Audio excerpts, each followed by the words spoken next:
Olá pessoal, aqui é o professor Fábio Dutra do Estratégia Concursos, sou professor de Direito Tributário e hoje eu gostaria de falar com vocês sobre um tema muito relevante, decisão recente do Supremo Tribunal Federal sobre substituição tributária. Então, se você não conhece nada sobre substituição tributária, é bom ficar ligado, porque este tema com certeza será cobrado nas próximas provas de Direito Tributário. Ok? Vamos aproveitar o ensejo para fazer uma breve revisão sobre a diferença entre contribuinte, responsável. Vamos tratar aqui do dispositivo que permite, a substituição tributária lá na Constituição Federal e em seguida vamos verificar como funciona a decisão do STF. Ok, pessoal? Então vem comigo, vamos para o nosso quadro. Vamos lá. Pessoal, inicialmente fica aqui o convite para vocês participarem das nossas redes sociais, Instagram, Facebook, YouTube. Então é só me buscar lá e estamos sempre postando, sempre trazendo novidades, materiais gratuitos, informações relevantes, tudo sobre o direito tributário, técnicas de estudo. Legal, pessoal. Então vamos partir aqui para o nosso início aqui. Vamos tratar sobre contribuintes e responsáveis. Quando nós vamos estudar substituição tributária, é indispensável conhecer a diferença entre contribuinte e responsável, certo? Isso aí foi tratado lá no Código Tributário Nacional, artigo 121, quando ele trata do sujeito passivo da obrigação tributária. E o sujeito passivo da obrigação tributária, ele pode ser contribuinte ou responsável. Mas qual é a diferença entre contribuinte e responsável? Ora, contribuinte é aquela pessoa que possui relação pessoal e direta com a situação que deu origem ao fato gerador da obrigação tributária. Então vamos no caso do imposto de renda, certo? O fato gerador do imposto de renda, qual é? Auferir renda, certo? Basicamente, auferir renda. Então, aquela pessoa que trabalhou o mês inteiro e recebeu o seu salário, ela é contribuinte do imposto de renda. Ela possui uma relação pessoal e direta com o fato gerador, que é auferir renda.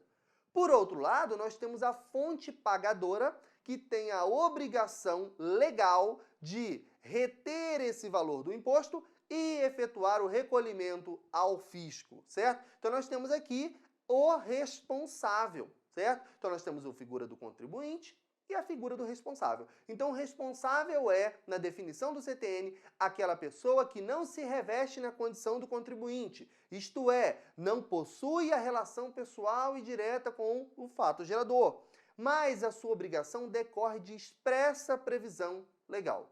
Ok? Então essa basicamente a diferença entre contribuinte e responsável. Ok, pessoal? Veja aqui comigo então, vamos para o nosso quadro. Bom, dito então essa diferença, explicada essa diferença sobre contribuinte, responsável, é interessante nós sabermos que a responsabilidade, o vínculo do responsável, tá? A obrigação de efetuar ali o pagamento do tributo, ela pode surgir até mesmo antes do fato gerador, certo? Então, pode surgir até mesmo antes do fato gerador, certo? E isso ocorre no caso de substituição tributária. E é sobre este tema que nós vamos tratar agora, certo? Substituição tributária. Vem comigo. Lá na Constituição Federal, nós tivemos, então, uma inclusão do parágrafo 7º ao artigo 150 pela Emenda Constitucional número 3 de 93. E esse parágrafo 7º, ele tem uma redação bastante interessante. Veja só. A lei poderá atribuir a sujeito passivo da obrigação tributária a condição de responsável pelo pagamento de imposto ou contribuição cujo fato gerador deva ocorrer posteriormente, certo? Então veja que o fato gerador não ocorreu. A lei vai atribuir ao sujeito passivo uma obrigação de pagar um imposto ou contribuição e o fato gerador desse imposto ou contribuição só vai ocorrer lá na frente, em um momento posterior, certo? Mas aí fica aquela questão, se ele vai ocorrer posteriormente, o que vai acontecer se aquele fato gerador não se concretizar? Aí vai acontecer isso aqui, pessoal. O legislador aqui, constituinte, previu que assegurada, imediata e preferencial restituição da quantia paga caso não se realize o fato gerador presumido. Certo? Então, era um fato gerador presumido. Se aquele fato gerador presumido não se concretizou, tem ali direito à imediata e preferencial restituição. Ok? Então, nós temos aqui o mecanismo de substituição tributária progressiva ou para frente.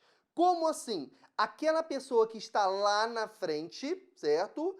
Que iria promover o fato gerador em um momento posterior, ela é substituída, certo? Aquela pessoa lá na frente ela é substituída por um substituto que vai antecipar o pagamento desse imposto ou contribuição, certo? Então, é claro, se o fato gerador vai ocorrer lá na frente, o imposto só seria devido lá na frente.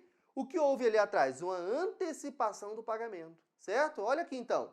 Houve uma antecipação do pagamento do imposto ou contribuição.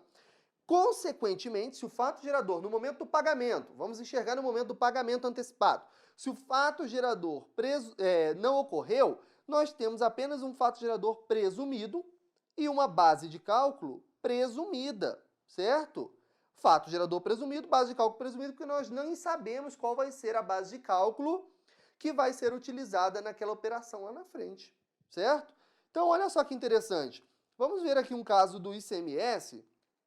Imagine o seguinte, tá, pessoal? Uma indústria fabrica seus produtos ali, remete a um distribuidor que vai ali realizar a distribuição a vários estabelecimentos varejistas e estes varejistas, por sua vez, vão vender aos consumidores finais, certo? Então, nós temos basicamente 3 incidências de ICMS, certo? Primeira, segunda e terceira incidência. 3 incidências de ICMS.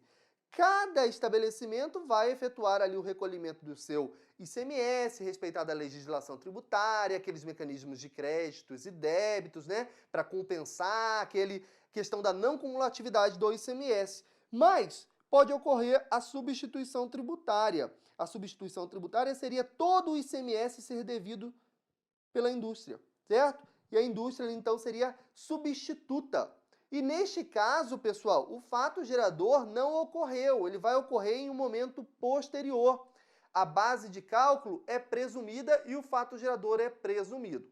E aí nós vimos, né, que se o fato gerador presumido não ocorrer efetivamente, certo? Imagina que aquele produto foi vendido pela fábrica e lá na frente ele simplesmente não foi vendido. Ele expirou, teve o seu prazo de validade expirado, um produto alimentício, não foi vendido. E aí como é que vai funcionar, né? Fato gerador não ocorreu, certo? E aí teríamos o caso de imediata e preferencial restituição, certo, pessoal? Um exemplo hipotético aqui. Mas, veja só, e se aquele produto for vendido lá na frente por um valor diferente daquele que foi presumido para o cálculo do imposto pago antecipadamente? Quando foi calculado o imposto antecipado, foi utilizada uma base de cálculo. Mas não necessariamente aquela base de cálculo será a base de cálculo efetiva naquela operação lá na frente. E aí como funciona neste caso? O STF tinha um entendimento, certo, de que não haveria ajuste nessa base de cálculo e esse entendimento foi alterado. Acompanhe comigo então agora a decisão da Suprema Corte. Veja aqui, ó, a jurisprudência anterior. O STF havia decidido que o fato gerador presumido, por isso mesmo, não é provisório, mas definitivo, não dando ensejo à restituição ou complementação do imposto pago. Se não, no primeiro caso, qual seria esse primeiro caso aqui, pessoal? Qual seria esse primeiro caso? Restituição na hipótese de sua não realização final. Então, se o fato gerador não ocorrer lá na frente, é claro, por definição constitucional, nós vimos lá no artigo 150, parágrafo 7º, haverá então a restituição, né, preferencial, né, restituição ali, neste caso de não se concretizar o fato gerador. Tá? E aí, atualmente, a jurisprudência atual é a jurisprudência que você vai seguir na sua prova, é essa aqui de baixo. Veja bem, é devida a restituição da diferença do ICMS pago a mais, no regime de substituição tributária para a frente, se a base de cálculo efetiva da operação, qual operação? Aquela operação lá na frente, for inferior à presumida. Então, houve uma base de cálculo presumida para fins de antecipação desse imposto, e o valor da base de cálculo presumida foi superior ao valor da efetiva operação, o valor da efetiva base de cálculo. Então, foi pago ICMS a mais. E agora, qual é a jurisprudência do STF? Cabe restituição. Olha aqui, ó. Veja bem, é devida à restituição. Antigamente não havia o ajuste dessa base de cálculo, mas o STF entendeu a partir de agora que sim, existe a restituição do valor que foi pago a mais. Então veja que interessante, pessoal. Você poderia até se questionar, mas será devido agora a restituição em relação a tudo que já foi pago para trás? Todos aqueles valores que os contribuintes já pagaram a mais durante todo esse tempo?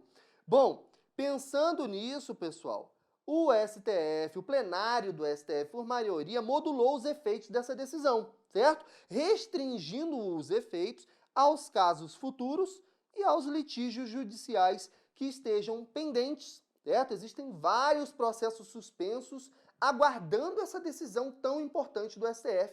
Então, a jurisprudência é tão relevante, pessoal, que ela vai certamente ser cobrada em provas de concurso público, tá? Veja que interessante, nós precisamos saber disso. Então agora, toda vez que você vir na sua prova substituição tributária, você já fica de olhos bem abertos, porque pode ser cobrada a nova jurisprudência do STF. Tranquilo, pessoal? Então nós ficamos por aqui. Essa é a dica de hoje. Eu espero que vocês tenham gostado desse vídeo. Aproveitem para se inscrever no nosso canal no YouTube, nos seguir na nossa rede social, no Facebook. Ficamos por aqui. Bons estudos e um grande abraço. Até mais!